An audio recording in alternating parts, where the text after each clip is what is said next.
Actually, dahil may monetary reward na siya kung saan nanggagaling, ang talagang pagka nagkita kami, itatanong ko sa kanya, ano pa maitutulong ng pamahalaan para mas dumami ang ating mga medalists sa Olympics.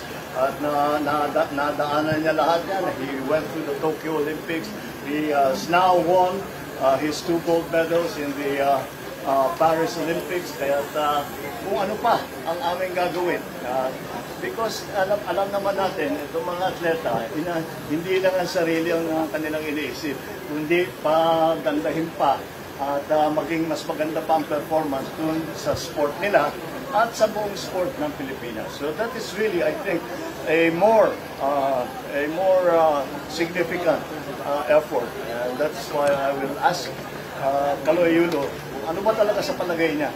Ano pang pwedeng gawin ng pamahalaan para dumami ang ating?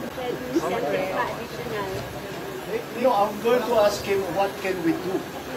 He has already 20 million. He has already, I don't know, I think, hindi na siguro siya mangangailangan ng pera. Pero para sa akin, ang interest ko, dumami ang medalist kagaya niya. Anong kailangan gawin? Do we have to change the organization? How do it needs to be funded? Si Kaloy Leusaka is going Sir Yulo. Ay, sorry. Yun ang pinakakailangan ng Kaloy. Kaloy Yulo, I think he will continue to greater heights in sport. Dahil matagal na siyang world champion eh. Dapat yung Tokyo, dapat nanalo na siya, natagalan eh.